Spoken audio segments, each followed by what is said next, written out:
146వ కీర్తన 146వ కీర్తనలో నుంచి 5 వచనాలు ఉన్నాయి. 5 వచనాలు మనము చదువుకుందాం. 5 వచనాల వరకు. నేను మొదటి వచనాన్ని చదువుతాను, మీరు తర్వాత వచనాన్ని చదవండి. నేను మొదటి వచనం చదువుతాను, మీరు తర్వాత వచనాన్ని చదవండి. యెహోవాను స్తుతించుడి, నా ప్రాణమా యెహోవాను స్తుతింపుము.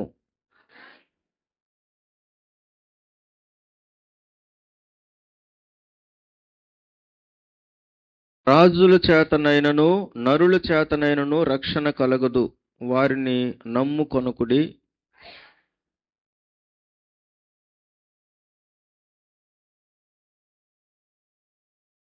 ఎవనికి యాకోబు దేవుడు సహాయుడగునో, ఎవడు తన దేవుడైన యెహోవా మీద ఆశ పెట్టుకొనునో వాడు ధన్యుడు.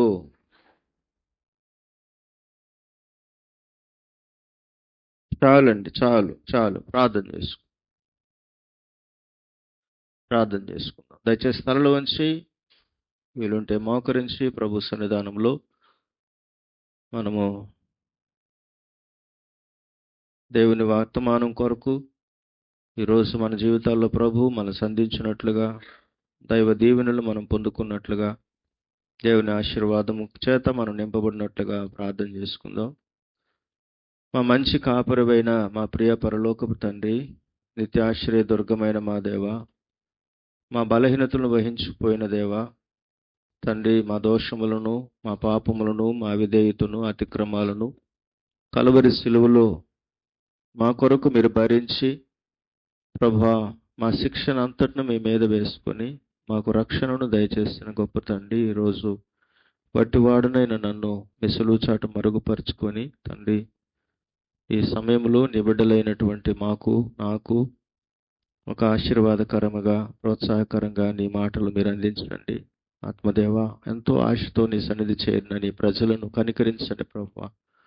దేవా, మీ ప్రియకుమారుని యేసయ్య వైపు తండ్రి మేము చేతులు ఎత్తుతున్నాము నాయన. ఆయన యందు మమ్మల్ని దీవించే దేవుడు గనుక తండ్రి నాయన, ఏమాత్రము ఎన్నిక లేనటువంటి వాడును, నిలబడటానికి అర్హత లేనటువంటి నన్ను మీ కృపలో దాచి నీ బిడ్డల మధ్యలో ఒక చిన్న పాత్రగా ఈ దినాన్ని వాడుకోండి. ఇవి మా జీవితాలకు ఆశీర్వాదకరంగా ఉన్నట్లు ఎప్పటికప్పుడు నీ మాట జ్ఞాపకంలోకి తీసుకొచ్చి ప్రభువా, ఇవి యవ్వన బిడ్డలకైతేనేమి తండ్రి, కుటుంబాలకు, మాకందరికీ దీవెనకరంగా చేయమని నీ దయగలిగిన చేతులకు అప్పగించుకుంటూ యేసయ్య నామములో వేడుకుంటున్నాం పరలోకపు తండ్రి. ఆమేన్. హల్లెలూయా. ప్రియులారా, మనము చదువుకున్నటువంటి ఈ కీర్తన చాలా శ్రేష్టమైనటువంటి కీర్తనగా మనము చూడొచ్చు. ఈ కీర్తనలో మనం గమనించాల్సినటువంటి అంశం, ఈరోజు మనం చదువుకున్నటువంటి వాక్యములో ఈ భక్తుడు అంటున్నాడు, యెహోవాను స్తుతించుడి, నా ప్రాణమా యెహోవాను స్తుతింపుము. నా జీవిత కాలమంతయు నేను యెహోవాను స్తుతించెదను. నేను బ్రతుకు కాలమంతయు నా దేవుని కీర్తించెదను. ఎందుకంటే రాజుల చేతనైనను నరుల చేతనైనను రక్షణ కలుగదు, వారిని నమ్ముకొనకుడి. వారు ప్రాణం వెడలిపోవును, వారి మంటి పాలగుదురు, వారి సంకల్పములు నాడే నశించును. అయితే ఎవనికి యాకోబు దేవుడు సహాయుడగునో, ఈ మాట మన వర్తమానం భాగంగా ఈరోజు మనం తీసుకుందాం. ఎవనికి యాకోబు దేవుడు సహాయుడగునో, ఎవడు తన దేవుడైన యెహోవా మీద ఆశ పెట్టుకొనునో వాడు ధన్యుడు. ఏందంట? ఎవనికి యాకోబు దేవుడు సహాయుడగునో, ఎవడు తన దేవుడైన యెహోవా మీద ఆశ పెట్టుకొనునో వాడు ధన్యుడు. ఈ రాత్రి, ఈ ప్రత్యేకమైన రాత్రి మనమందరము దేవుని వాక్యములో నుంచి ఆలోచన చేస్తే ధన్యత అనేటటువంటిది మనమందరము ఆశపడేటటువంటి ఒక మాట. వాళ్ళు చాలా ధనులండి, వాళ్ళు చాలా గొప్పవాళ్ళండి అనేటువంటి మాటని మనము ప్రస్తావన చేస్తుంటాం. వారు చాలా చెప్పాలంటే భూమి మీద వాళ్ళు చాలా దీవించబడ్డారండి, వాళ్ళు గొప్ప వాళ్ళు అయినారు అని. ఇదంతా, ఈ మాట కూడా పిల్లరా పాత నిబంధన సంబంధమైన మాటలలో నుంచే మనం సంఘాన్ని లేకపోతే అనేక విషయాల్ని మనం చూస్తున్నాం. అయితే ఈ రాత్రి మనమందరం మనసు పెట్టి ఆలోచించాల్సింది ఏంటంటే, అసలు ధన్యత అనే దాన్ని మనం లోతుగా ఆలోచించినప్పుడు పాత నిబంధనకు క్రొత్త నిబంధనకు మధ్య ఉన్నటువంటి వ్యత్యాసాన్ని మనం ఖచ్చితంగా గ్రహించాలి. పాత నిబంధనకు కొత్త నిబంధనకు మధ్య ఉన్న వ్యత్యాసాన్ని మనము గ్రహించి, ఇప్పుడు క్రొత్త నిబంధన క్రింద ఉన్నటువంటి ప్రజలముగా, క్రొత్త నిబంధన కింద ఉన్నటువంటి సంఘముగా, జనాంగముగా పిల్లరా మనము ఏం చేయాలి, ఏది ధన్యత, ఏది ఆశీర్వాదం, అసలు ఏది మేలైనటువంటి జీవితము అనే దాన్ని మనం లోతుగా ఆలోచించాల్సిన అవసరత ఉంది. అనేక సార్లు మనం ఏమనుకుంటామంటే, క్రైస్తవులమైన మనము కూడా మనలో ఉండేది ఏంటంటే, మనం కొంచెం నెమ్మదికరమైన జీవితాన్ని జీవిస్తున్నాం అనుకోండి. కొంత ఆర్థికపరమైన, ఆరోగ్యపరమైన, కుటుంబంలో నెమ్మది, మన పిల్లలు దీవించబడము, అంటే వాళ్ళు చక్కగా ఒక ప్రయోజకులు అవ్వడము, వృద్ధిలోకి రావడము, సమాజంలో మనకు ఒక మంచి పేరు ఉండడము, అనేకులు మనల్ని చూస్తూ ఉన్నప్పుడు మనము వాళ్ళతో మంచిగా ఉండడము, మనకి ఏ కుదువ లేకుండా ఎప్పటికప్పుడు కొంచెం ప్రశాంతతను మనం అనుభవించేటప్పుడు ఏమనుకుంటూ ఉంటామంటే, పిల్లరా నిజంగా ఇది చాలా మంచి, వాళ్ళు చాలా మంచి లైఫ్లో ఉన్నారు. అంటే వాళ్ళు తినడానికి కానీ, ఉండడానికి కానీ, సొసైటీలో, ఈ యొక్క భూమి మీద, సమాజంలో వాళ్ళకి లోటు లేకుండా వాళ్ళు ఉన్నారు. లోటు లేకుండా దేవుడు వారిని దీవించున్నాడు. లోటు లేకుండా వాళ్ళు ఒక మంచి నెమ్మదికరమైనటువంటి జీవితాన్ని వాళ్ళు కలిగి ఉన్నారు అని అనుకున్నప్పుడు, అది అందరికీ ఎలాగ ఉంటుందంటే ప్రియులారా, అది కొంచెం మేలైన, మెరుగైన జీవితంగా కనబడుతుంది. సమాజంలో కూడా అటు వారికి ఒక విలువ ఉంటుంది, అలాంటి వారికి ఒక గౌరవం ఉంటుంది. ఇంకా చెప్పాలంటే వాని గురించి అక్కడక్కడ కూడా మాట్లాడుకుంటూ ఉంటారు. వారు ఫలానా వాళ్ళ పిల్లలు చూడు ఒక మంచి వృద్ధిలోకి వచ్చినారు, వాళ్ళు కూడా చూడు ఒక మంచి స్థితిలో ఉన్నారు, వాళ్ళు చక్కటి గృహాన్ని కట్టుకున్నారు, ఒక నెమ్మదిగా ఉన్నారు, వాళ్ళకి ఏమి దిగులు లేదండి అని అంటా ఉంటాం. ఇది అందరి దృష్టిలో కలిగేదే, ఇది మంచిదే కదా, అవునా కదా? ఇలా ఉండాలని ఎవరైనా కోరుకుంటారా లేరా? ఇలా ఉండాలని ఎవరైనా కోరుకుంటారు. కానీ క్రొత్త నిబంధనలో మనం వచ్చినప్పుడు, దేవుని యొక్క సంఘములోనికి మనం వచ్చినప్పుడు, ఇది మాత్రమే సరిపోదు. ఇవి మాత్రమే వింటున్నారా? వింటున్నారా లేరా? వినేవాళ్ళు మీ చేతులు ఎత్తండి. ఎత్తకుండా ఉంటే ఇంకేమన్నా ఉండదా అని ఎత్తబాకండి. యాక్చువల్గా ఈరోజు నేను కొంచెం ప్రశాంతంగా కూర్చొని వాక్యం చదువుకొని ప్రార్థన చేసుకోవాలి. ఎందుకంటే అలసిపోకూడదు, ఈరోజు అలసిపోయి ఇక్కడికి రాకూడదు అని నేను అనుకున్నా. కానీ లారా ఈ ప్రత్యేకమైన దినములో మనం కొన్ని పనులు మానుకొని కనీసం మధ్యాహ్నం నుంచి అయినా కొంచెం ప్రశాంతంగా ఉండి వాక్యం చదువుకొని ప్రార్థన చేసుకొని ఒక మెలుకోగలిగినటువంటి ఉత్సాహకరమైన అనుభవాలతో మనం ఇక్కడికి వచ్చినప్పుడు, ఇక్కడికి వచ్చి మనము అలిసిపోము.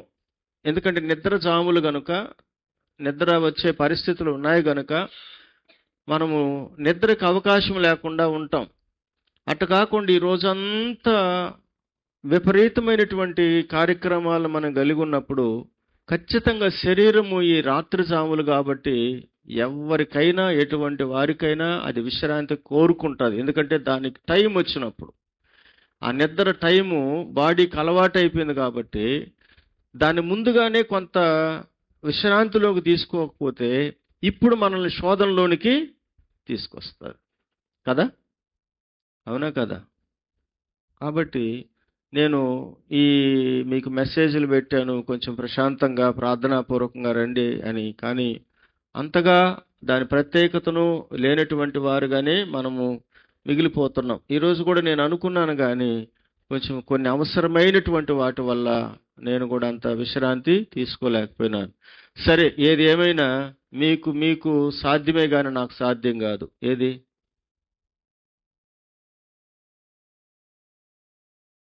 చక్కరా బ్రదర్ చెప్ప.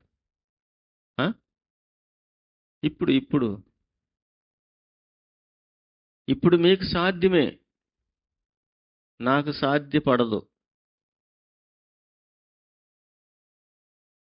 అది నిద్రపోవడానికి మీకు సాధ్యం ఉంది కానీ నాకు సాధ్యం ఉంటుందా?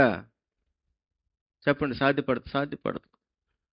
ఎందుకంటే మీకందరికీ ఒక బాధ్యతాయుతమైనటువంటి స్థలంలో నేను ఇక్కడ ఉన్నాను కాబట్టి, ఏమండి, నేను కూడా అక్కడ కూర్చొని ఉంటే ఒకవేళ ఏమో, కానీ వాక్యం దగ్గర మాత్రం నిద్రపోయినట్టు, వాక్యం వింటూ నిద్రపోయినట్టు ఏదో ఒక వేళ్ల మీదనే లెక్క పెట్టుకోవచ్చు. ఎందుకంటే వాక్యం దగ్గర నిద్రపోయే పరిస్థితి ఎప్పుడు రాలా. దేవునికి స్తోత్రం కలుగును గాక. ఎందుకంటే వాక్యం మీద మనకు దృష్టి వెళ్ళిపోయిన తర్వాత దాన్ని తింటూ ఉండగా మనకు నిద్ర రాదు. అందుకే నేను చాలాసార్లు అంటాను, ఏమండి, చిన్నపిల్లకాయలు ఎవరైనా తింటా ప్లేట్లో పడిపోతారేమో, కానీ పెద్దోళ్ళు మాత్రము మీ లైఫ్లో చెప్పండి, నేను తింటా నిద్రపోయి ప్లేట్లో పడిపోయినాను అన్నవాడు.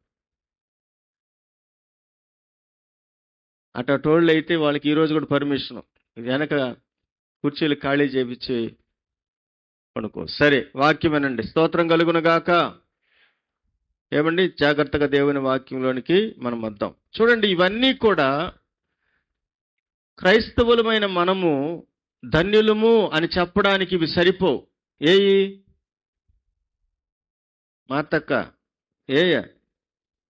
ఇప్పుడు చెప్పాను కదా, ఒక నెమ్మదికరమైన మన కుటుంబం బాగుంది, మన పిల్లలు బాగున్నారు, మన పొలాలు పండుతున్నాయి, మనకు మంచి ఉద్యోగాలు ఉన్నాయి, మన వ్యాపారం ఫలించింది, 4 రూపాయలు వెనకేసి పెట్టుకొని ఉన్నాం, మనము ఏ తక్కువ లేదు, మనకు ఉండడానికి, కట్టుకోవడానికి, తినడానికి, తిరగడానికి ఏ లోటు లేకుండా మనం ఉన్నామని క్రైస్తవ సంఘము అని అనుకుంటూ వెళ్ళిపోవడము ధన్యత కాదు అని బైబిల్ సెలవిస్తుంది. అలాగా క్రొత్త నిబంధన సంఘము నేను దీవించబడ్డాను, నేను ఆశీర్వదింపబడ్డాను అని అనుకోవడానికి లేదు. ఎందుకంటే ఇక్కడ వాక్యం ఏం చెప్తూ ఉందంటే, ఈరోజు కీర్తనలో మనం చదువుకున్న మాట, ఎవనికి యాకోబు దేవుడు సహాయకుడవునో, ఎవరికి దేవుడు సహాయం అవుతాడు, ఎవరిని దేవుడు దీవిస్తాడు, ఎవరికితో దేవుడు మాట్లాడతాడు, ఎవరు దేవుని యొక్క అడుగుజాడల్లో నడవడానికి ఆయన గైడ్ లైన్స్ అందుతాయి. బాగా వినాలి దేవుని వాక్యమును, బాగా వినాలి పిల్లారా. ఎవనికి యాకోబు దేవుడు సహాయకుడు అవుతాడో అంటే, దేవుడు ఒక వ్యక్తికి సహాయకుడు అవ్వాలి అని అంటే, ఒక వ్యక్తిని దేవుడు ఆశీర్వదించాలి అని అంటే, ఒక వ్యక్తితో దేవుడు కలిసి నడవాలి అని అంటే, నా పిల్లారా, పాత నిబంధన గ్రంథంలోకి వచ్చినప్పుడు అప్పుడప్పుడు దేవుడు వచ్చి తన ప్రజలతో మాట్లాడి వెళ్ళేవాడు. అది దూతల ద్వారానో లేకపోతే ఏదో ఒక రకంగా పాత నిబంధనలో అబ్రహాం కాడి నుంచి భక్తుల దాకా తీసుకొని వస్తే, ఆయా సందర్భాల్లో ఆయా పరిస్థితులను బట్టి ఆయా కాలాలలో దేవుడు వారి అవసరతను బట్టి మాట్లాడేసి వెళ్ళిపోయేటటువంటి వాడు. కానీ క్రొత్త నిబంధనలోనికి వచ్చిన తర్వాత క్రొత్త నిబంధనలో ఉన్నటువంటి వాగ్దానము, వాక్యం ఏంటంటే, ఎల్లప్పుడూ మనతో ఉండాలని కోరుకునేటువంటి దేవుడు. స్తోత్రం కలుగును గాక.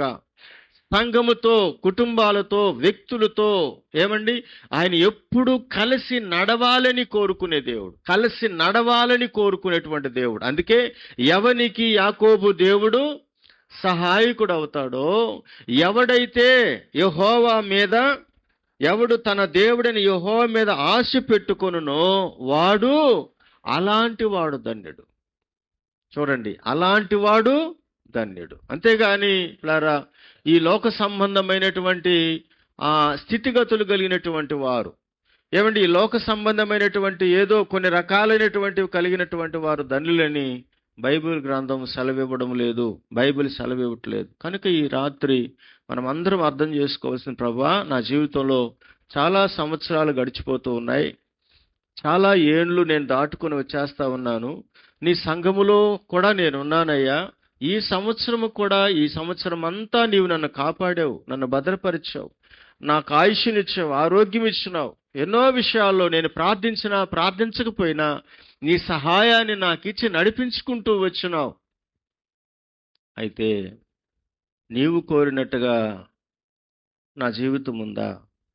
నీవు నాకు సహాయం చేసేటట్టుగా, నీవు నా ప్రార్థన ఆలకించేటట్టుగా, అయ్యా నీ నడిపింపు నాకు అందేటట్టుగా నా జీవితం ఉందా అని మనం ఆలోచిస్తే, పిల్లారా, ధన్యత అనేటటువంటిది క్రొత్త నిబంధనలో, ఏమంటే, ఒకసారి కొరింథీయులకు రాసినటువంటి మొదటి పత్రికకు రండి, చూద్దాం. కొరింథీయులకు రాసినటువంటి మొదటి పత్రిక, బైబిల్ ఉన్నవాళ్ళు బైబిల్ తీసి, యవ్వన బిడ్డలు, నేను మొన్న ఆదివారం చెప్పాను కదా, మీరు టకటక తీయండి.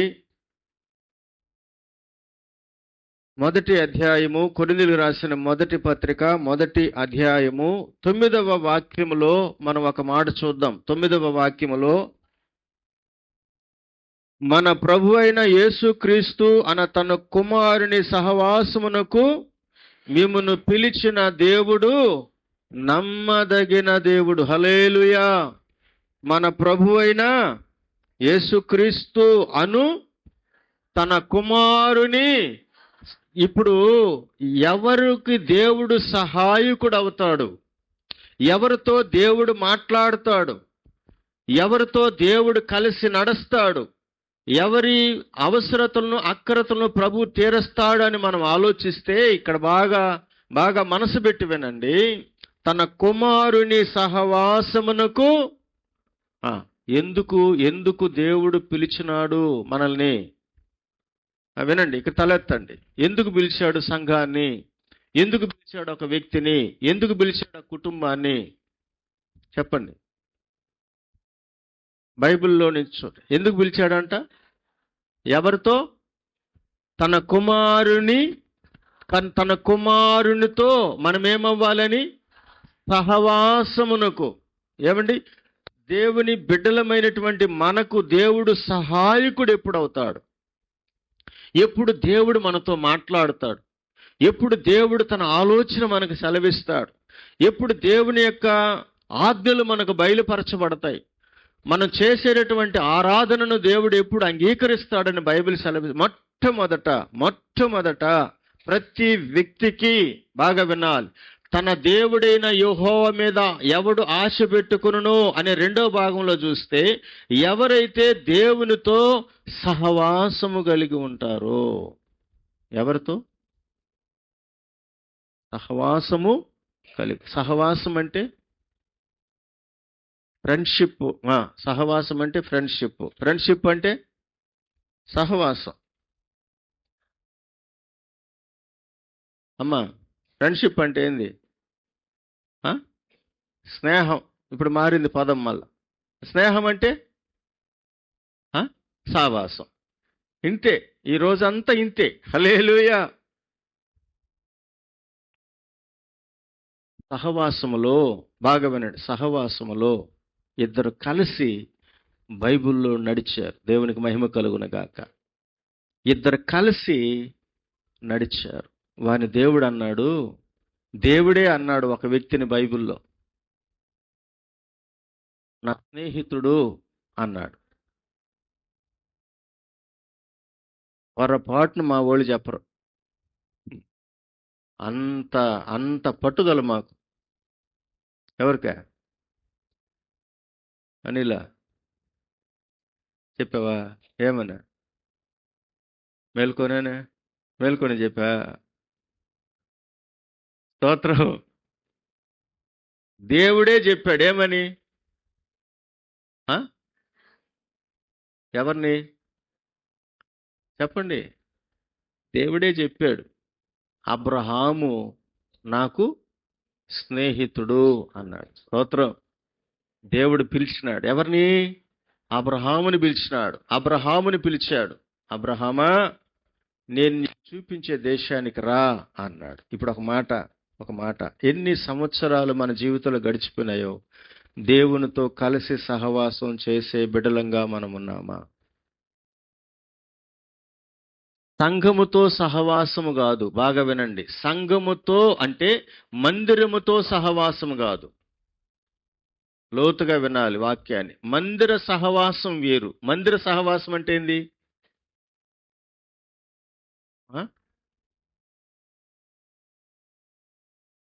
ఇప్పుడు మీ లాస్ట్ దాకా వచ్చేస్తా నేను. ఇబ్బంది ఏమీ లేవు నాకేమీ ఆటంకాలు లేవు, తగులుకున్నట్టు ఏమీ లేవు. ఇప్పుడు స్వతంత్రుడుగా ఉన్నా. స్తోత్రం. ఒకసారి తమిళనాడులో ఒక దేవుని సేవకుడు వచ్చినాడు. ఎంత ఉంటాడు మనిషి, కానీ నిష్ట కలిగిన సేవకుడు. మైక్ ఎత్తుకొని ప్రజల్లోకి వెళ్ళిపోతాడు. ఎవరు నిద్రపోతుంటాడో వాళ్ళ దగ్గర పెట్టేస్తాడు. ఒకవేళ గురక పెడుతుంటే అది కూడా వినిపిస్తాడు. ఏడా అంతే. బెత్తపోయినా నేను. ఒకసారి ఆల్నెట్ పేరుకు ఒక సంఘానికి వస్తే తమిళనాడులో నన్ను కూడా పిలిచినాడు. ఏమండి అడగపోతే ఆయన ఎవరు నిద్రపోవడానికి కొంచెం ఉపక్రమిస్తారో వారందరికీ పెట్టేస్తున్నాడు మైకు. ఇంకెవరు నిద్రపోయేది? ఇక నిద్ర అనేది రాలా వీళ్ళకి. ఎందుకంటే ఏడ మైకు నా ముందర ఉంటుందో, ఎవరైనా బాగా ముందుకు వెనక్కి పోగుతున్నారు అనుకో, వాళ్ళకి పెట్టేయచ్చు. ఏందే అప్పుడేమవుతుంది? నువ్వు ఏమన్నా చెప్పుకో, నేను మాత్రం కళ్ళే తెరవననే వాళ్ళు ఉన్నారు ఇప్పుడు. స్తోత్రం.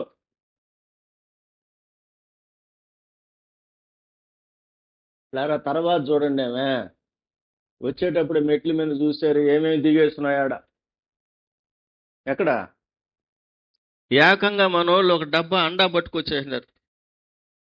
అండాని ఏంది నాయన అండాలోని అంటే గూగుల్ అంట. సగము ఇక్కడ అవుతాయి, సగం రేపు పొద్దున్న గాంధీ బొమ్మ అక్కడ పెట్టేయమని చెప్పిన. వేడిగా. స్తోత్రం.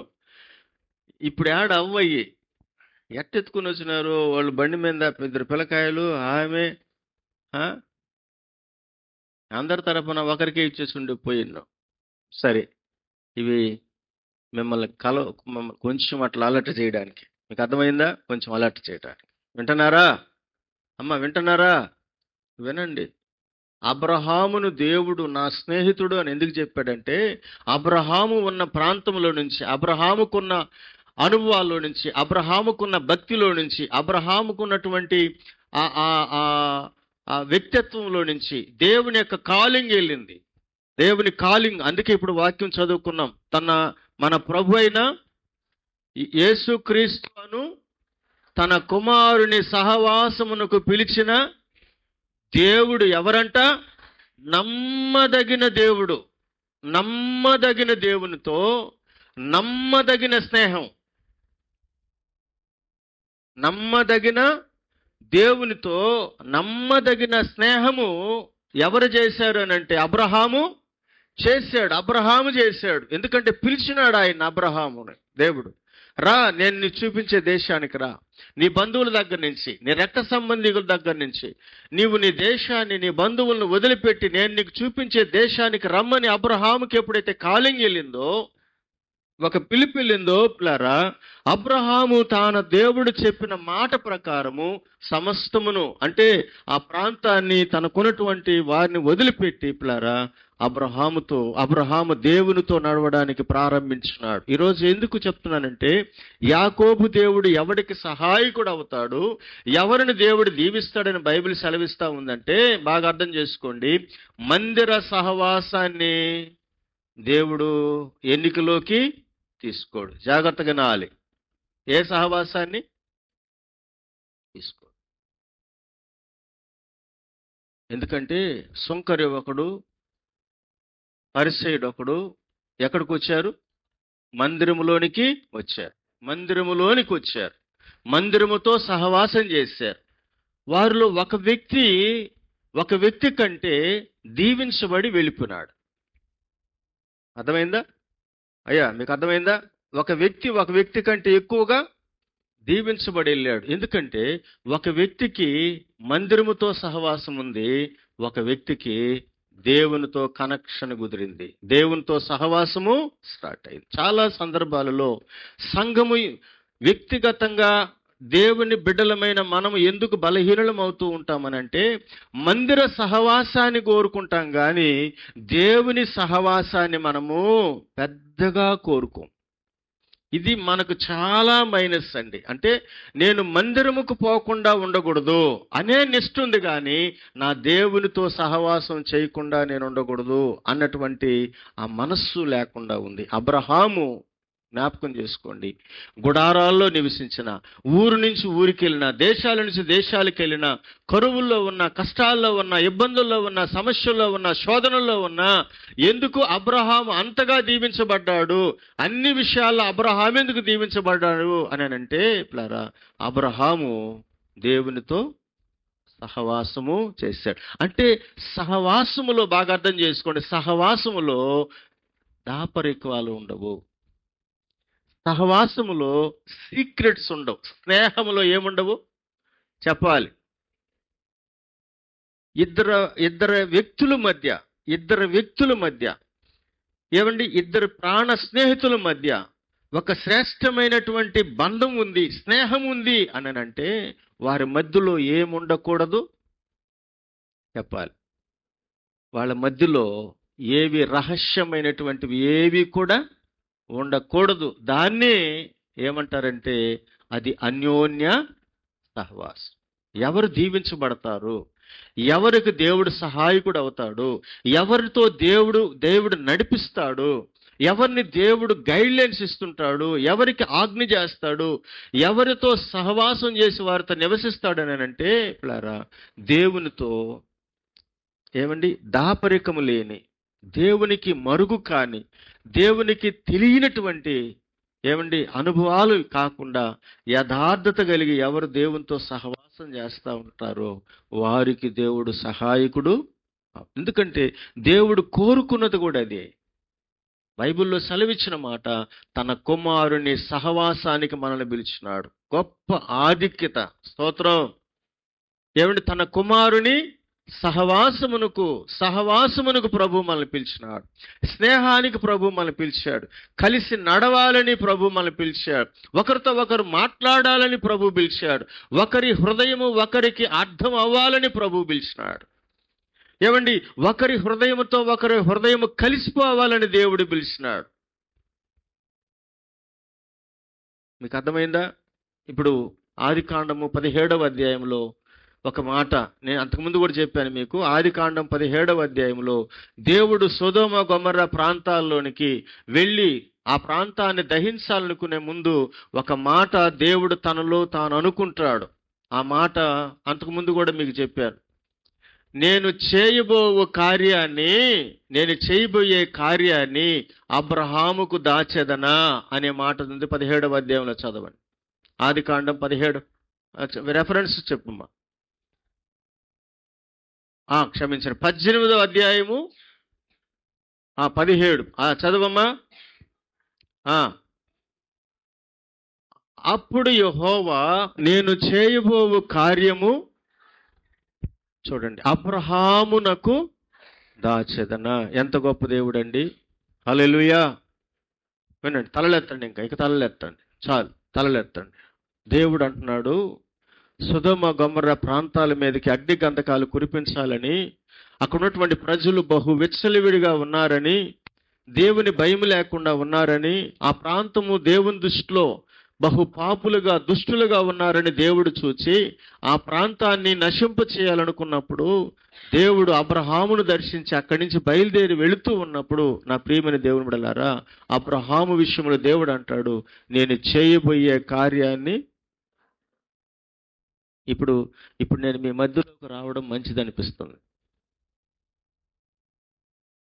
ఏమనుకోబాకండే బ్రదర్, రమ్మంటారు వద్దా? సంతోషం. అన్న చెయ్యి ఊపినాడు. స్తోత్రం కలుగును గాక. ఎవరన్నా దయచేసి బకెట్లో నీళ్లు సబ్బు పెట్టి పెట్టండి. ఎందుక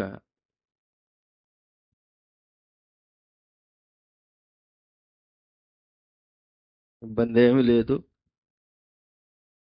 స్తోత్రం. కిరణ బాగున్నా? హల్లెలూయా. ఆ, దేవుడు దేవుడు దేవుడు అనుకుంటున్నాడు అబ్రహాం విషయంలో నేను చేయబోయే ఏందంట కార్యాన్ని. ఎవరికి? అబ్రహాం ఎవరు? ఆ? దేవునికి ఎవరు? స్నేహితుడు. ఫ్రెండ్షిప్ చేస్తున్నారు. ఎవరెవరు? అబ్రహాము, దేవుడు కలిసి కలిసి ఈ భూమి మీద జీవించాలని దేవుడు కోరుకున్నాడు. స్తోత్రం కలుగును గాక. ఇప్పుడు ఒక ప్రాంతానికి వెళ్ళి ఒక ప్రాంతాన్ని దహించాలనుకుంటున్నాడు. ఆ ప్రాంతంలో అబ్రహాము యొక్క సహోదరుని కుమారుడైన లోతు ఫ్యామిలీ ఉంది, సొదొమ గొమొర్రా ప్రాంతంలో. నేను అబ్రహాముకి చెప్పకుండా ఆ ప్రాంతాన్ని గనక ఒకవేళ నాశనం చేస్తే అబ్రహాము బాధపడతాడు. అబ్రహాం చాలా బాధపడతాడు. ఎందుకంటే అబ్రహాము లోతుని ఎంతో ప్రేమించినాడు.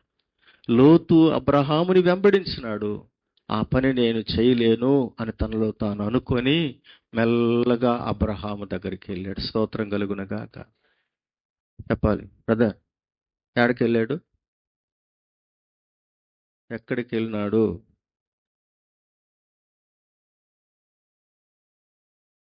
అబ్రహాము తన మనసులో అనుకుంటున్నాడు. దేవుడు అనుకుంటున్నాడు ఏమని? నేను అబ్రహాముకు అంటే దేవునిలో లోపము, దేవుడి స్నేహములో లోపము.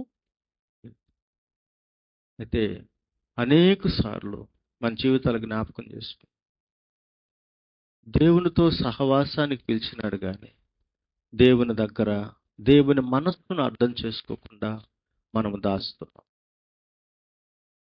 It is not really friendship. ఇది దేవునితో ఒక విశ్వాసి చేయదగిన స్నేహము.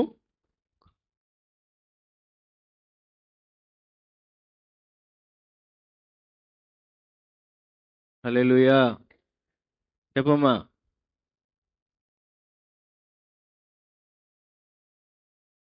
నాయనా, దేవుడు అబ్రహాముతో ఒక మాట మనసులో అనుకున్నాడు. ఏమని అనుకున్నాడు? ఏమనుకున్నాడో చెప్పండి అమ్మా. జ్యోతమ్మ, ఏమనుకున్నాడు? దేవుడు ఏమనుకున్నాడు? వినండి. అబ్రహాముతో దేవుడు అనుకున్నాడు అబ్రహాం విషయంలో, నేను ఒక పని చేయబోతున్నాను, ఆ పనిని అబ్రహాముకు చెప్పకుండా నేను చేయలేను, నేను దాచలేను అని అనుకున్నాడు. ఇప్పుడు మనం కూడా ఎవరితో సహవాసం చేస్తున్నాం? ఇప్పుడు దేవుడు కూడా మన నుంచి ఏం కోరుకుంటున్నాడు? దేవునికి మనసు కష్టపడేటువంటి అనుభవాలు మనం లేకుండా బ్రతకాలని ప్రభు కోరుకుంటున్నాడు. అలాంటి వారికే దేవుడు సహాయకుడై ఉంటాడంట. స్తోత్రం. ఎందుకనంటే ఒక ఫ్రెండ్ విషయంలో జ్ఞాపకం చేసుకోండి నా ప్రియ దేవుని బిడ్డలారా. ఏమండి, ఆ అరమరుకులు లేనటువంటి యథార్థ హృదయముతో ఫ్రెండ్షిప్ చేసేటప్పుడు ఆ అనుభవంలో ఒకరికి ఎక్కడ ఏముండవు, దాపరికాలు, మరుగులు ఏమీ. అలాంటి వారికి అందుకే 24వ అధ్యాయంలోకి వచ్చినాడు. అబ్రహామును గురించి చెప్తున్న మాట ఏంటంటే, అబ్రహామును దేవుడు అన్ని విషయాలలో. ఈరోజు ఎంతో ఆశతో వచ్చినాం. ఈ 2025 ముగించుకొని 26లోకి నేను వెళుతున్నాను. ప్రభువా, నాకు కూడా నీ దీవెన కావాలి, నేను కూడా ధన్యుడిగా బ్రతకాలి నా జీవితంలో అని కోరుకునే ప్రతి బిడ్డకు ఈ మొదటి మాట ప్రభు ఇచ్చేది ఏంటంటే, దేవునితో సహవాసం చేయి. మందిర సహవాసం సరిపోదు. ఒక మాట అంటాను, బడికొస్తే సరిపోదు. ఆ మాట మీకు అర్థమైందా? గుడికొస్తే సరిపోదు. హల్లెలూయా. నాయన, గుడికొస్తే సరిపోదు, బడికి పోతే ఏం కావాలా? కొంతమంది బిడ్డలు మనం చూస్తే 2 మార్కులు 3 మార్కులు తగ్గడమైంది 10th లో. పబ్లిక్ ఎగ్జామ్స్ లో 598, 600 కూడా 600. దేవుని స్తోత్రం కలుగును గాక. అసలు ఏంటది అంటే వాళ్ళు దేంతో? బడితోనే. బడితోనే చేశారా? చెప్పండి, బడితో చేశారా? వాళ్ళ చదువుతో కలిసి కలిసి వాళ్ళు మొదటి నుంచి చివరి వరకు కష్టపడ్డారు గనుక ఆ ఘనతను ఆధిక్యతను వాళ్ళు తెచ్చుకొని వాళ్ళ ఫొటోస్ పట్టాయి, స్టేట్ ఫస్ట్ వచ్చినారు. ఈరోజు దేవుడు ఈ దినాన మన నుంచి కోరుకునేది కూడా ఏంటంటే, నా పిల్లారా, కేవలం మందిరానికి వస్తే సరిపోతుంది అనుకోబాక, సేవకులు ఏదో ప్రార్థన చేస్తే సరిపోతుందని కలలో కూడా అనుకోబాకండి. నేను సేవకుడిగా చెప్తున్నాను, స్తోత్రం, అనుకోబాక. అది ఎంత మాత్రం మనకు ధన్యకరము కానే కాదు. అది మనకి ఎవరితో సహవాసం ఉండాలా? ఎందుకో తెలుసా? ఎందుకు దేవునితో సహవాసం ఉండాలంటే, ఆయన చేసే సహాయమే మనకు శ్రేష్టమైన సహాయం. ఎవరికి ఆయన తోడుగా ఉంటాడో వారి జీవితాలు భూమి మీద దీవెనకరంగా ఉంటాయి, సంతోషంగా ఉంటాయి, సమాధానకరంగా ఉంటాయి, నెమ్మదితో ఉంటాయి. ఎందుకనంటే వాళ్ళు కూడా తమ జీవితాలలో దేవునికి ఒక మాట అంటాడు. మీకు ఇప్పుడు ఆ వాక్యం చూపించాను. ఆదికాండం 14వ అధ్యాయంలోకి రండి.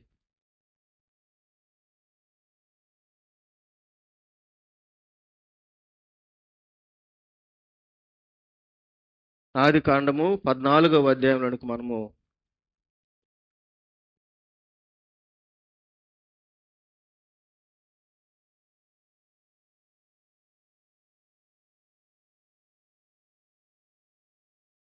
14వ అధ్యాయము, ఆదికాండము 14వ అధ్యాయము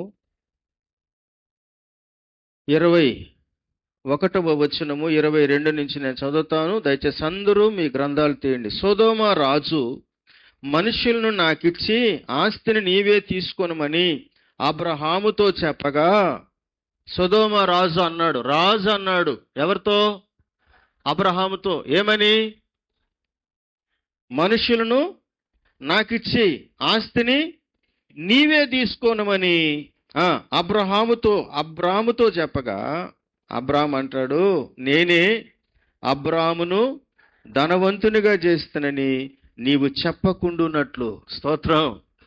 అబ్రహాముకున్న రోషమైందో తెలుసా? నేను ఆస్తి అంతా అబ్రాహాముకి ఇచ్చినాను, అందుకని అబ్రహాము గొప్పోడైపోయినాడు, అందుకని అతనికి ఆస్తులు ఎక్కువైపోయినాయి అని నీవు చెప్పకుండా ఉండునట్లు. ఏమన్నాడు? చదవండి, ఏమన్నాడు? ఒక నూలు పోగైనను చెప్పుల వారైనను నీ వాటిలో ఏదైనాను తీసుకొనని ఆకాశమునకు భూమికి నీ సృష్టికర్తయును సర్వోన్నతుడకు దేవుడైన యెహోవా ఎదుట నా చెయ్యెత్తి నేనేం చేస్తున్నాను? ఒక మనుష్యునికి రాకూడదు ఘనత నా దేవునికే రావాలనుకున్నాడు. దేవునికి మహిమ కలుగునగాక. నా దేవుని కంటే మహిమ భూమి మీద దేనికి రాకూడదన్న రోషము అబ్రహాముకుంది. అందుకే అబ్రహాముకు నేను దాచలేనన్నాడు. ఎంత రోషము కలిగి ప్రభు ఎదుట సహవాసం చేశాడు అబ్రహాము అంటే. అందుకే విశ్వాసులకు తండ్రి అనే సాక్ష్యం తెచ్చుకున్నాడు. నా స్నేహితుడైన అబ్రహాము అన్నాడు ఆయన. ఈరోజు నేను దీవించబడాలని నువ్వెంతైనా ఆశపడు, కానీ మందిరము సహవాసము నీకు సరిపోదు. మందిరానికి వచ్చి వెళ్ళిపోవడం అనేది ఆచారం. దేవునితో కలిసి మందిరానికి రావడం ఆరాధన. దేవునికి మహిమ కలుగునగాక. మీకు అర్థమైందా అమ్మ? మీకు అర్థమైందా? మందిరానికి వచ్చి వెళ్ళడము, చెప్పండి, మందిరానికి వచ్చి వెళ్ళడము ఒక క్రైస్తవ ఆచారం. గుడికి రావాలి, పోవాలి, ఇది ఒక ఆచారము అవుతుంది. ఎప్పుడు? చెప్పండి, ఎప్పుడు? దేవునితో సహవాసము లేకుండా, దేవునితో ఆరాధన లేకుండా, దేవునితో వ్యక్తిగతమైనటువంటి బంధము లేకుండా, కేవలము మందిరముతో, గుడితో, ఈ 4 గోడలలోనికి వచ్చి మనం వెళ్ళిపోతే, ప్రియమైన దేవుడులారా, మనం ఆచార సంబంధమైనటువంటి విధానాలను అవలంబిస్తున్నామే కానీ దేవునితో కలిసి మనం ఏం చేయట్లేదు? సహవాసము చేయట్లేదు. అప్పుడు దేవుడు మన ప్రార్థన ఆలకించలేడు, దేవుడు తన హస్తాన్ని చాచలేడు, దేవుడు మన జీవితాలను ఆశీర్వదించలేడు, దేవుడు మన యొక్క పిల్లల నడిపింపు, ఆయన నడిపింపు మనకు అందదు.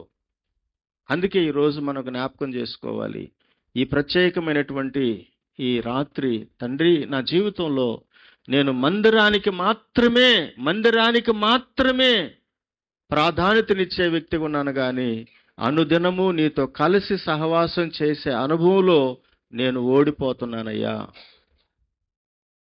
ఎందుకంటే మొదట దేవుడు పిలిచింది సహవాసానికి పిలిచినాడు. దాన్ని వదిలేసి, ఆ మొట్టమొదట అనుభవాన్నే వదిలేసి మనం గుడిని పట్టుకుంటే మనకేమీ రానే.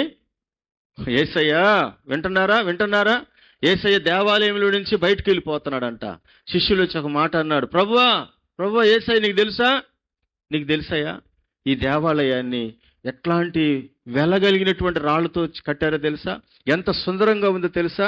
ఎంత చక్కగా కట్టారో తెలుసా అని యేసు ప్రభుతో మాట్లాడారు. ఎవరొచ్చి? శిష్యులు మాట్లాడారు. అప్పుడు ఆయన అన్నాడు, ప్రభు అన్నాడు, మీకు తెలుసా ఈ రాతి మీద రాయి ఉండకుండా ఒకరోజు అయిపోతుంది అన్నాడు. మీరు ఈ మందిరం సుందరమైందని చూస్తున్నారు, ఈ రాయి మీద ఒక రాయి నిలవదు అంటే దేవుడు దేనికి ప్రాధాన్యతనిచ్చినాడు చెప్పండి? మందిరానికా, ఆయనకా, ఎవరికి ఉండాలా? ఇప్పుడు నువ్వెక్కడ ప్రభుతో సహవాసము కలిగి ఉండడానికి, దేవుని భయము కలిగి ఉండడానికి, దేవుని నడిపింపు కలిగి ఉండడానికి, దేవుని వాక్య సంబంధమైనటువంటి ఆ హెచ్చరికలు కలిగిన వారిగా మనం ఉన్నప్పుడు పిల్లరా, అప్పుడు దైవ దీవెనలు తన బిడ్డల మీదకు దేవుడు తీసుకొస్తాడు. అంతేగాని పిల్లరా, మనం కేవలం ఒక ఆచారంగా గుడికి వచ్చి వెళ్ళిపోవడం ఈరోజు క్రైస్తవ కుటుంబాలకు, క్రైస్తవ వ్యక్తులకు అది ఒక ప్రాధాన్యతగా అయిందే కానీ వ్యక్తిగతంగా ప్రభుతో సహవాసం తగ్గిపోయింది. వ్యక్తిగతంగా పర్సనల్గా ప్రభుతో సహవాసం తగ్గిపోయింది పిల్లరా. దేవుని యొక్క నడిపింపును మనం కోల్పోయినాం. దేవుడిచ్చేటటువంటి ఆ హెచ్చరికలు మనం కోల్పోతా ఉన్నాం. దేవునితో అన్యోన్యంగా ఉండవలసినటువంటి ఆ అనుభవాలను మనము ప్రాధాన్యంగా తీసుకోలేకపోతున్నాం. అందువల్ల ఈ రాత్రి ఒకసారి లోతుగా దయచేసి సంగమా ఆలోచించండి. దేవుడు ఎప్పుడు కూడా దాన్ని కోరుకోలేదు. దేవునికి మహిమ కలుగును గాక. అందుకే చూడండి, అపోస్తుల కార్యాల గ్రంథంలోకి వచ్చినప్పుడు సహవాసమందును అపోస్తుల బోధ యందును, వినాలి సంఘం వినాలి, అపోస్తుల బోధ, సహవాసము, ప్రార్థన చేయటం యందు ఎడతెగక, వీటిల్లో మందిరము అన్న పేరైనా ఉందా? చెప్పండి అమ్మా, ఉందా? అసలు మందిరం ఎందుకండి ఈ చర్చ్ ఎందుకు? చర్చిలో దేవుడు ఉండడు. ఇది మనమందరం కూడుకోవడానికి ఒక షెల్టర్, ఇది అంతే. హల్లెలూయా. ఆయన మనలో ఉంటాడు. ఆయన, మీరు దేవుని ఆలయమై ఉన్నారని మీరు ఎరగరా? మీకు అర్థమైందా? మీరు దేవుని ఆలయమై ఉన్నారని మీరు ఎరగరా? దేవుని ఆలయమై ఉన్నారని మీరు ఎరగరా? మీరు విలువ పెట్టి కొనబడిన వారు కదా. నేను మీలో నివాసము చేయటానికే నేను మిమ్మల్ని ఏర్పాటు చేసుకున్నాను కదా. మీతో కలిసి సహవాసం చేయటానికే కదా. అయితే మీరు నన్ను వదిలిపెట్టేశారు. కనుక ఈ రాత్రి నా ప్రియమైన దేవుని సంగమా, ఒక క్రైస్తవ సంఘానికి, క్రైస్తవ బిడ్డలకు ఉండాల్సింది మొట్టమొదట ఒక వ్యక్తి బిల్ట్ అవ్వాల్సింది, కట్టబడాల్సింది, నిలబడాల్సింది, స్థిరపడాల్సింది, వృద్ధి చెందాల్సింది, గొప్పవాడుగా సంఘములో వృద్ధి చెందాల్సింది. ఏ విషయాల్లో ఉండాలంటే, ఏ విషయాలలో ఉంటే దేవుడు దీవిస్తాడు అని అంటే, బోధలో నువ్వు అభివృద్ధి చెందాలా. దేవునికి మహిమ కలుగునగాక. దేవుని వాక్యములో ఉన్న సారాంశము, దేవుని వాక్యములో ఉన్నటువంటి ఆ నియమము మన వ్యక్తిగత జీవితాలలో అది శ్రేష్టమైన నడిపింపునిచ్చే పునాదిగా ఉండాలి. అప్పుడు దేవుడు మెచ్చుతాడు ఆ బిడ్డల్ని. అందుకే ఇప్పుడు కొరింథీ పత్రికలో 1వ అధ్యాయం 2 చూద్దాం. తీయండి. మొదటి అధ్యాయంలో మనం ఆ సహవాసం అన్న దానికి ముందేముందంటే 4వ వచనంలో, క్రీస్తు యేసునందు మీకు అనుగ్రహింపబడిన దేవుని కృపను చూచి మీ విషయమై నా దేవునికి ఎల్లప్పుడూ కృతజ్ఞతాస్తుతులు చెల్లించుచున్నాను. ఎవరి విషయమై? కొరింథీ సంఘం విషయమై నా దేవునికి ఎల్లప్పుడూ నేనేం చేస్తున్నాను? కృతజ్ఞతాస్తుతులు చెల్లిస్తున్నాను మీ విషయమై. ఎందుకోనంటే క్రీస్తును గూర్చిన సాక్ష్యము మీలో ఏమైంది? స్థిరపరచబడింది. దేవునికి మహిమ కలుగును గాక. ఒక ఆశీర్వాదం, క్రీస్తును గూర్చిన సాక్ష్యం మీలో ఏమైంది? స్థిరపరచబడింది. అంటే యేసు క్రీస్తు ప్రభు ఎలాంటి వాడో, యేసు ప్రభు ఇచ్చేటటువంటి జీవితం ఎంత గొప్పదో, యేసయ్యలో ఉన్నటువంటి ఆ శ్రేష్టమైన అనుభవాలేవో సంఘములో ఉన్న ప్రతి బిడ్డ జీవితంలో అది ఎలాగ ఉండాలంట? స్థిరముగా ఉండాలి. స్థిరముగా ఉండాలి. ఎప్పుడు స్థిరముగా ఉంటుంది అని అంటే నా పిల్లారా, మనం ఎప్పుడైతే దేవునిలో స్థిరముగా ఉంటామో యేసు క్రీస్తుని గురించినటువంటి సాక్ష్యం మన జీవితంలో ఏమవుతుందండి? ఇప్పుడు మీకు ఎగ్జాంపుల్ చెప్తానండి. నెబుకద్నెజరు ఒక మాట అన్నాడు. షడ్రక మేషక అబేద్నెగోను గురించి. ఏమయ్యా, నేను నిలవబెట్టినటువంటి ప్రతిమకు మీరు మొక్కలేదా అన్నాడు. అన్నాడా? ఏ గ్రంథంలో అన్నాడా లేదా? అన్నాడు. అవునండి, మేము మొక్కలేదు, మేము మొక్కకూడదు. ఎందుకంటే మా విధి విధానాలు వేరు, మాకున్నటువంటి నమ్మకం వేరు, మా విశ్వాసం వేరు. కానీ మీ విధానాలు వేరు. మేము మీకు ఆ విషయాల్లో మేమేం చేయలేము, మేము మొక్కలేము అన్నాడు. రౌద్రుడైపోయినాడు కోపం. అప్పుడు ఆయన అన్నాడు, పిల్లరా, నన్ను మొక్కకపోతే మిమ్మల్ని అగ్నిగుండములో వేసేస్తాను అన్నాడు. స్తోత్రం. నాకు గనక మీరు నేను పెట్టిన ప్రతిమకి మిమ్మల్ని ఏం చేస్తుంటారు? అగ్నిగుండంలో వేసేస్తాను. అగ్నిగుండములో వేసేస్తాను అన్నాడు. వినండి, దేవుని స్తోత్రం కలుగును గాక. అతిథులు కూడా అంటున్నారు ఏమని? తీసి నేను అంటున్నాను అక్కడ తీసేది అలవాటు చేసుకోవాలి. నెబుకద్నెజరు ఏమన్నాడు? నెబుకద్నెజరు రాజుతో మాట్లాడే మాట. అబ్రహాం ఏమన్నాడు? అబ్రహాం ఏమన్నాడు? ఈ ప్రపంచంలో చెప్పకుండా ఉన్నట్లు ఈ వాటిలో నూలు పోగైనా చెప్పుల వారైనా నేను తీసుకోను. అందుకని ఆకాశానికి భూమికి దేవుడైన యెహోవా నామం పేరట చేయించి ప్రమాణము.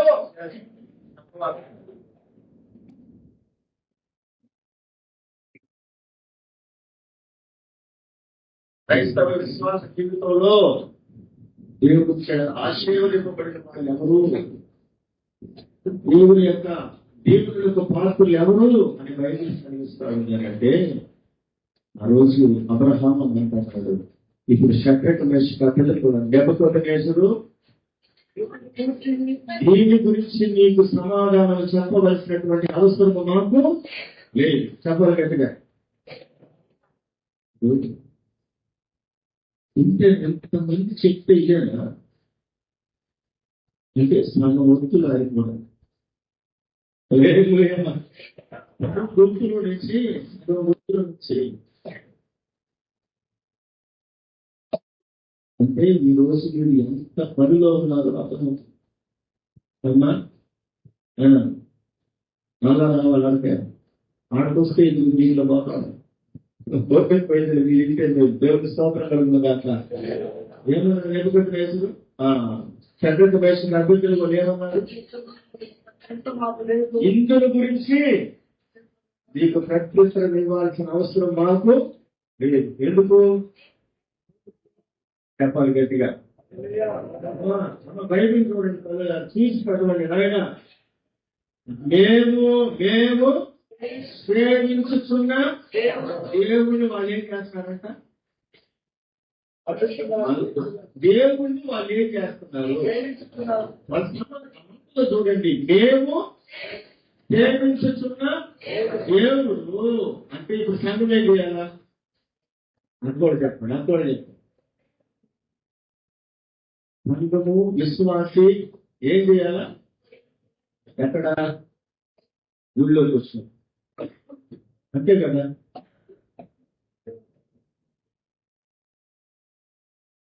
మా క్లాస్మేట్, మా ఊరు మా క్లాస్మేట్ అంత అక్షరాలు ఎట్లున్నాయంటే పుస్తకంలో ప్రింట్ అయినట్టుగానే ఉంటాయి. అంత చక్కగా రాస్తారు. ఎంత కంటెంట్ పెట్టుకుంటారో ఏం చేస్తాడో నేను రాయాలని ఎంత ట్రై చేసినా రాయలేను. అలా ఉంటాయి, దూరంగా ఉంటాయి అక్షరాలు. లైన్కి ఇంచుమించు 4 ఉంటాయి. ఏంటి తప్పులు ఎంత రాస్తాడంటే ప్రింటే. అతని పుస్తకంలో ఒక్క పేపర్ కూడా 4 పేజీలు. ఎందుకంటే అంత చిన్నదితో పేపర్ నలుగుతో బుక్ ఎక్కడు అన్ని సబ్జెక్టు పేరు.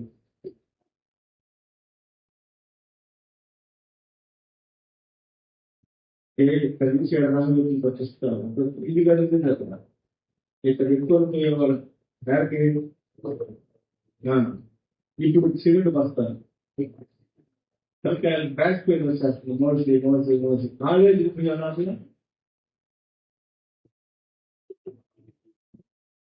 పడతాం. ఎందుకు చెప్తున్నానంటే అట్లా చూడండి, షడ్డకి వేసి పద్ధతులు అన్నారు. మేము సేవించి చూడన్నా వాస్తవమైనది అర్థమైంది. దేవుడిని ఏం చేయాలా? ఎక్కడ సేవిస్తున్నారు వాళ్ళు? ఎక్కడ?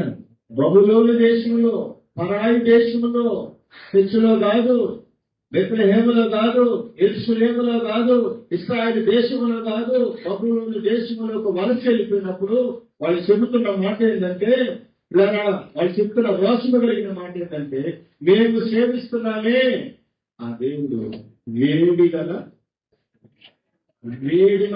ఈ అగ్నిగుండముల నుంచి రక్షించుటకు మా దేవుడు గట్టిగా చెప్పండి, ఇంకా చెప్పండి, ఎక్కడ పోయారు ఉలిపిపెట్టి చెప్పండి.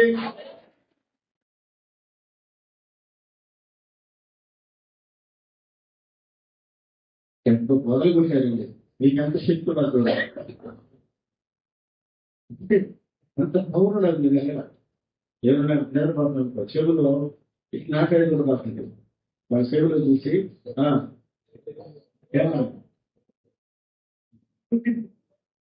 తెలియమన్నారు. దేవుడికి మహిమ కలిగిన కాక మన ఊర్లో ఏం చేస్తారు, ఏం కొడుతున్నారు జీలేడు మందులు విసిరిగా ఎవరికైనా పాము పడింది అనుకో, అక్కడ వాళ్ళు జైలు పట్టుకోండి మంటలు కావాలని జీలేడు మందులు దుమ్ములే చేస్తాడేమో కదా. ఏమండి వేరండి వాక్యం అప్పుడు షడ్డక మేషకు అడ్డలు ఉన్నాయి. నేను సేవించుతున్నా. ఇప్పుడు దేవుడు ఆ మాటకి ఆశ్చర్యపడ్డాడు. వాళ్ళ ముందు రాయబడిన మాట కైపూలకు దెబ్బతులు చేసి ఎదురుడైపోయినాడు, ఇప్పుడు ముగ్గురుడైపోయినాడు. ఒక మాట ఆర్డర్ చేశాడు. ఇప్పుడు దాకా ఎన్ని కట్లు వేస్తున్నారో, ఒక లారీ కట్లుతో ఆ గుండం పట్టేస్తే 7 లారీలు దిగాలన్నారు. ఎక్కడికి? 7 అంతలు చేయండి, 7 అంతలు మంట పండాలి. వీళ్ళు వేసలాపల వాళ్ళు మాడి మసిలిపోవాలి. ఒక మాట ఇది ఎవరున్నారండి? ఆ దేవుడు ఏమంటారు? సేవించున్నాడు, ఆలకించాడా బబులోను దేశంలో, పరాయి దేశంలో ఒక రాజుతో దిక్కుంటున్నారు. స్తోత్రం కలుగును గాక. రాజుతో, మామూలు మనిషితో కాదు, సామాన్యమైన మనిషితో కాదు, ఆ ఇంటి పక్కన ఉన్నటువంటి వార్డు మెంబర్తో కాదు, లేకపోతే ఇంకెవరితోనే కాదు, రాజ్యాన్ని ఏలుతున్నటువంటి రాజు అయినటువంటి నెబుకద్నెజరుతో ఆ దేశంలోని బానిసలుగా చెప్తున్న మాట ఏంటంటే, ఎప్పుడైతే ఆ మాట్లాడతాడో ఆయనకి చాలా ఉగ్గుడైపోయి ఆ మాట్లాడతాడు. జీవపు కలిగిన దేవుడు ఆలోచించిన దేవుడు స్తోత్రం. మీకు మనసులో సంతోషం ఉందా? ఉందంటే నీ మీద వ్యతిరేకంగా మాట్లాడేటువంటి వారి మాటలు ముందుగా వినేది దేవుడు. స్తోత్రం కలుగున కాదు. అందుకే ఇక్కడ అన్నాడు ఆయన 145 కీర్తనలో, రాజులను అతను లేదు. సరేండి, వీళ్ళం ఏమనుకోబాగా ఊపిళ్ళు ఏమేమి తీసుకోవాలన్నా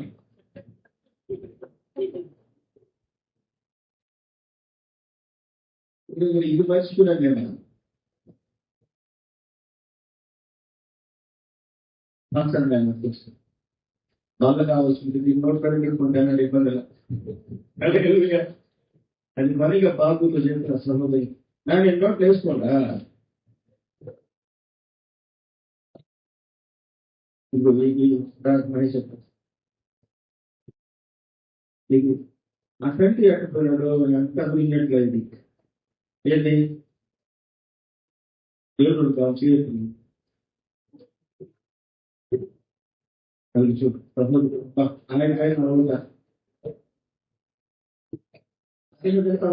తీసుకున్నాడు మరి నీకెవరు కావాలి ధైర్యంగా అడగండి. అది పనిగా ఎంత పని చేస్తాను చెప్ప మీకు ఎవరు చేస్తున్నారు ఐటమ్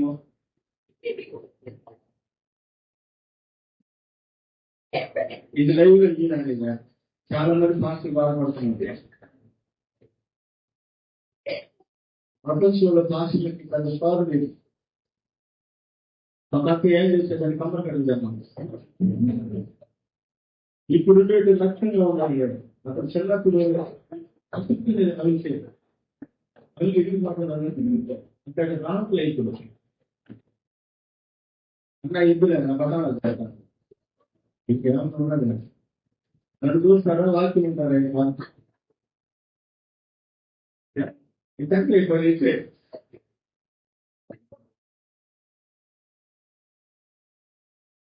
ఇప్పుడే కాలు తోసినటువంటి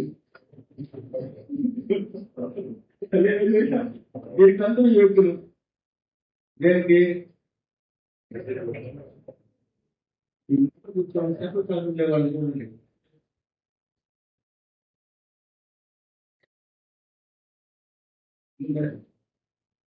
మీరు చెప్పలేదు తొందరగా వస్తుందా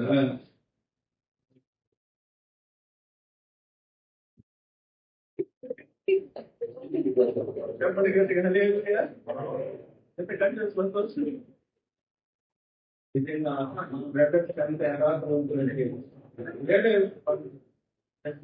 గడ్డు మూసుకున్నాను ఇక నన్ను కనిపించేవాడు ఒక్కరు కూడా చేయాలి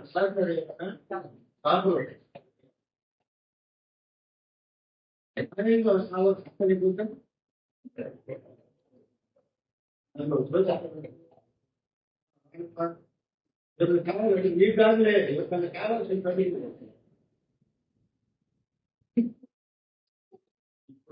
తీసుకోకుండా డబ్బులు లేదు ఎందుకంటే మీకు అవకాశం ఇచ్చినాడు కదా. డబ్బులు ఏమన్నాయి నాకు కూడా కావాలని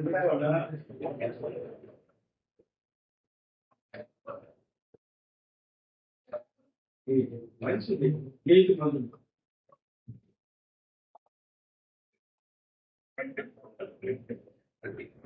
లేదయ్యా సంతోషంగా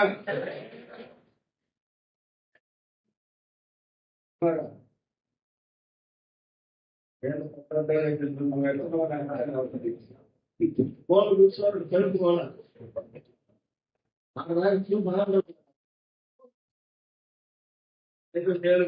కూర్చోవాలి బయట ఉంటారు. సరే ఇప్పుడు ఎవరున్నారండి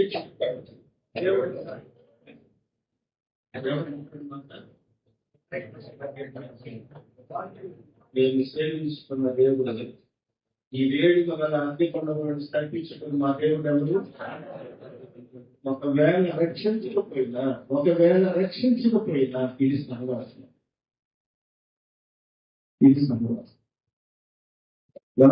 రాజు చూసిన అంటాడు ఇదిగో నా దుప్పటి నా కత్తి నా విల్లు నీవి ఎందుకంటే నీవు నాకు ప్రాణం. ఏ బిడ్డలకి ఏ కుటుంబం అయితే దేవునితో వాక్యముతో ఒక మనిషి యథార్థత కలిగిన సహవాసం చేయడానికి ఇష్టపడతారు వారి మరో దేవుడు ఆలోచిస్తారు. ప్రతి శ్రమలో ఆయన నిలబడడానికి ఇప్పుడు పెద్ద గుండెలో చేసేసారు. మంట 7 గంటలు అయిపోయింది. వాళ్ళు హాయిగా మంటల్లోకి వెళ్ళిపోతారు. దేవుడిని నిలబడుతున్నారు. మంటలోకి వెళ్ళిపోతారు. ఎందుకంటే నేను మా దేవుణ్ణి రుజువు చేస్తారు. నిజంగా బాగా ఆలోచించండి. వాళ్ళు ఎప్పుడైతే వేశారో దేవుడు వారి మధ్యలోకి వచ్చాడు, వాక్యం చెప్పాడు. దేవుడి స్తోత్రం. అలా కూర్చొని చూస్తా ఉన్నాడు గణపతి వేశారు. వాళ్ళు ఏ విధంగా పనులు ఆడుతున్నారో, వాళ్ళు ఏ విధంగా కాలిపోతారో, వాళ్ళ జీవితాలు ఎలాగ బస్ అయిపోతాయో, నాకు విరోధంగా మాట్లాడతారో వీళ్ళు. నేను ఎంత ధైర్యం కావాలి. ఈ మాట నా దేశంలో ఎవరన్నా వింటే నాకేమైనా విలువ ఉంటుందా అని అనుకున్నాడు. అట్లా ఒకసారిగా మాసం దగ్గర నుంచి లేచి అంటాడు, వేసింది ఎంతమందిని వెళ్ళిపోవడం గురించి కూడా అన్నాను. కానీ నేను అప్పుడు లేచినాడు అక్కడ.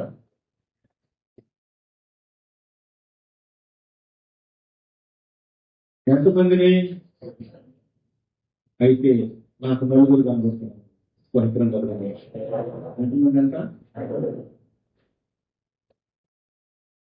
4వ వాడి రూపం దేవతలను పూర్ణింతగా నా కళ్ళు నేనే నమ్మలేకపోతాను. ఎవరికి యాకోబు దేవుడు ఎవరు దేవుడు అయిన యెహోవా మీద ఆశ పెట్టుకుంటాడో వాడి జీవితాలు భూమి మీద ధన్యంగా. అప్పుడు నెబుకద్నెజరు లేచి ఆ వాకిలి దగ్గరికి వెళ్ళి, అగ్ని కొండల యొక్క ద్వారం దగ్గరికి వెళ్ళి మాట్లాడినాడు. నోరు తెరిచి హృదయపూర్వక అన్నాడు, మహోన్నతుడైన దేవుని సేవకులారా, మహోన్నతుడైన దేవుని సేవకులారా, జీవము గల దేవుని సేవకులారా, మీరు బయటికి రండి. ఈ సహవాసం చేసే వారితో దేవుడు ఎప్పుడు తోడునని నువ్వు మోకరించి ప్రార్థన చేస్తే నీ ప్రార్థన వినడానికి దేవుడు నీ పక్కన ఉంటాడు. మహిమగలిగిన కాదు. ఎందుకంటే నీకు చెప్పకుండా చేయలేని దేవుడు నీకు చెప్పింది వినకుండా ఉండడు. నా మాట మీకు అర్థమైందా? నీకు తెలియకుండా చేయలేని దేవుడు నీవు అడిగిన దాన్ని చేయకుండా ఉండడు. రాజును నమ్ముకోవద్దు.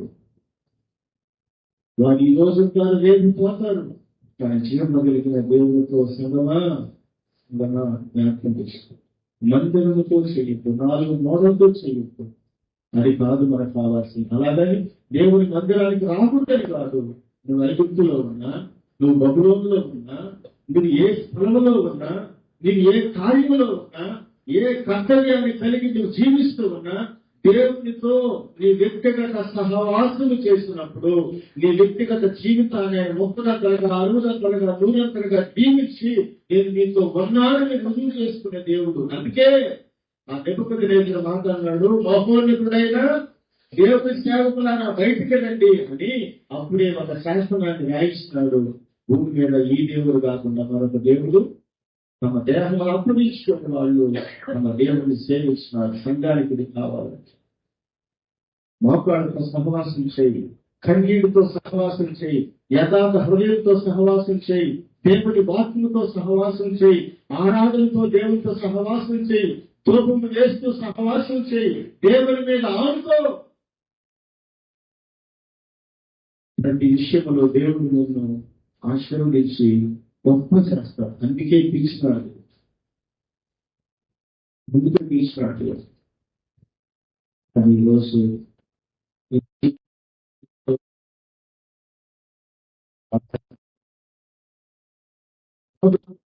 మొదలు లేకపోతే నేను మాడిపోతాను అనుకోండి, భయపడకుండా ఆది సంఘము సంఘానికి 4 పాదాలు ఉన్నాయి. 4 పాదాలు ఉన్నాయి. ఆ పాదములో మొదటిది అపోస్తలుల మందిరములోకి వచ్చేది బోధ వినడానికి రావాలి, దేవుడితో సహవాసము చేయడానికి రావాలి. ప్రభు రక్తంలో కడగబడినటువంటి ఆత్మ సంబంధమైన బిడ్డలనే శరీరంతో నీవు కూడా ఒక అవయవమై కలిసి నేర్చుకోవడానికి రావాలి. దేవుడి ప్రజలు కలుగుతారు.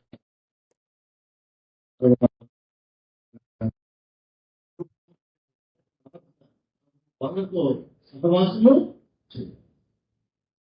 ప్రార్థన జీవితాన్ని ఇది అందుకే ఇక్కడ అంటాడైనా మీ విషయమై మా దేవునికి మేము ఎల్లప్పుడూ కృతజ్ఞతాస్తుతులు చెల్లిస్తూ ఉన్నాం. రండి కొరింథీ పత్రికలోకి వచ్చి మొదటి అధ్యాయంలోకి మీరు క్రీస్తుని గురించిన సాక్షి మీలో ఏమైంది స్థిరపరచబడినందున ఆయన ఎందుకు మీరు ప్రతి విషయంలో సమస్త ఉపదేశంలోనూ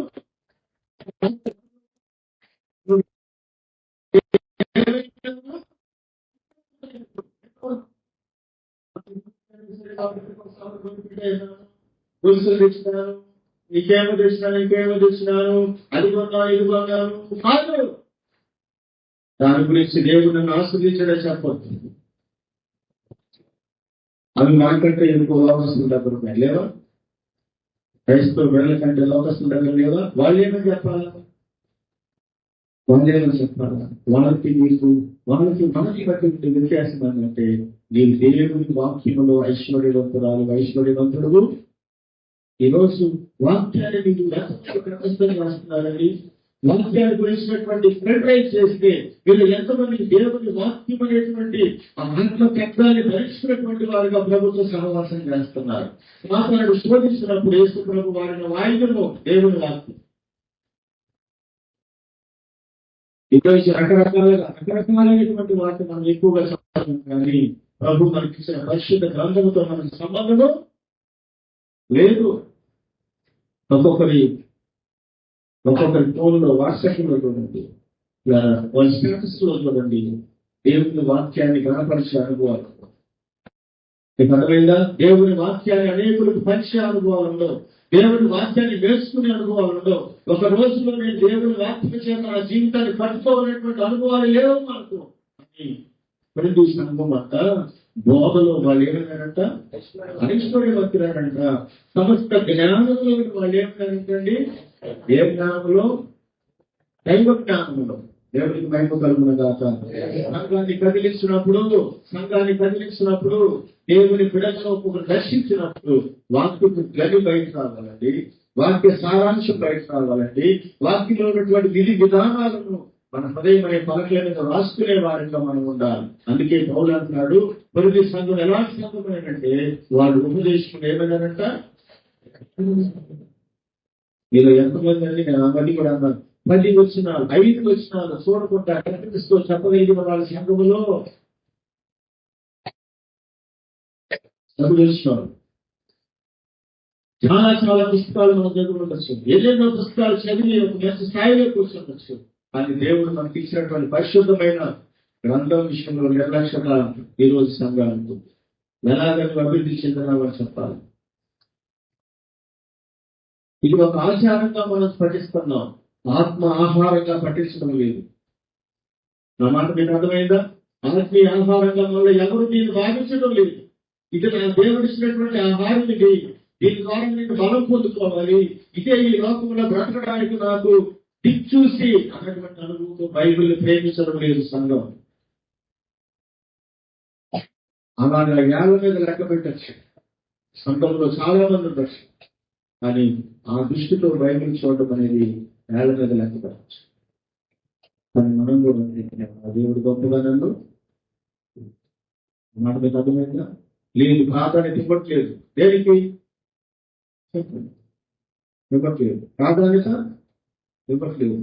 దేంట్లో ఐశ్వర్యవంతురాలు, దేంట్లో ఐశ్వర్యవంతులు మనము? ఎందుకు దేవుని యొక్క సన్నిధిని నీ గురించి కృతజ్ఞతాస్తులు చెల్లించాలి? కృతజ్ఞతాస్తులు చెల్లించేటట్టుగా నువ్వు దేవుని మందిరంలో దీవించబడ్డావా? పాత నిబంధన వేరు, కొత్త నిబంధన. పాత నిబంధనలో దేవుడు ఆస్తివంతులుగా చేస్తే, కొత్త నిబంధన దేవుడు ఆస్తినంతా పాదాలను కల్పించాడు. దేవుడు స్తోత్రం కలుగుతున్నారు. చెప్పండి గట్టిగా. అబ్రహాము అన్ని విషయాలు దీవించబడ్డట్టు పాత నిబంధన చెప్తుంది. దేవుని యోగుని దీవించినట్టుగా చెప్తుంది, ఇస్సాకును దీవించినట్టుగా చెప్తుంది, ఉన్నటువంటి వారందరినీ దావీదును దీవించినట్టుగా చెప్తుంది. కానీ కొత్త నిబంధన సంఘ ఆవిర్భావంలో మనం కనబడే సాక్ష్యం ఏంటంటే వారికి కలిగిన ఆస్తులను అన్ని చెప్పండి అపోస్తుల పాదాల దగ్గర పెట్టి దేవునిలో ఎదగాలనుకున్నారండి. ఇది నూతన నిబంధన సంఘం. ఇది నూతన నిబంధన సంఘం యొక్క సారం. ఇది బైబిల్ లేకుండా, ప్రార్థన లేకుండా, దైవ జ్ఞానం లేకుండా సంఘంలో మనం ఉన్నామని అంటే పాత నిబంధనలకు సంబంధించిన వారినే కానీ కొత్త నిబంధనలకు సంబంధమైనటువంటి వారు ఆశ లేదు మనకు. నేను చెప్పగలను, మోకాళ్ళ బైబిల్ చదువుతున్నాను. దేవుని స్తోత్రం.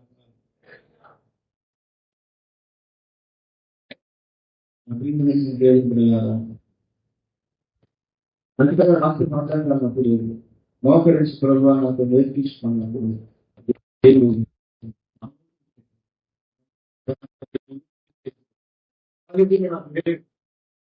లేదు, నేను ఎక్కడికి వెళ్ళి కరెక్ట్ అవ్వలేదు. ఈ లేఖనాలు ప్రభు దగ్గర నేర్చుకున్నాను. ఏమిటి? పుట్టుకతో అన్యుడిగా ఉన్నటువంటి నేను, యేసు ప్రభుని వ్యతిరేకించిన నేను, దేవుని సంఘానికి వెళ్ళే బిడ్డలను హేళన చేసినటువంటి నేను ఈ రోజు నా దేవుని గ్రంథం శాంతం బోధించడానికి ప్రభు నేర్పించింది. ఎవరో ప్రోత్సహించలేదు చదవమని, ఎవరో ముందుకు నెట్టలేదు మమ్మల్ని. ఈ రోజు దేవుని మన విశ్వ ఉన్న సేవకులకి ఎవరికి వెనకంత ప్రోత్సాహకరమైనటువంటి వాళ్ళు లేరు. ఈ రోజు మీకున్నట్టు లేదు. బైబిల్ తీసుకుని మనకు ఆ రోజుల్లో మేమందరూ దగ్గర 90వ సంవత్సరంలో 91, 92వ సంవత్సరాల రక్షణలోకి వస్తున్నాను.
వాళ్ళకి దాన్ని బట్టి లెక్క అబ్రహాము విషయంలో కావచ్చు, శత్రిక మేషక అభివృద్ధిలో కావచ్చు, అలా దేవిస్తున్న దేవుడు, నేను ఆరాధిస్తున్న దేవుడు చెప్పి ఏ మనిషికి కూడా ఏమి రాకూడదు.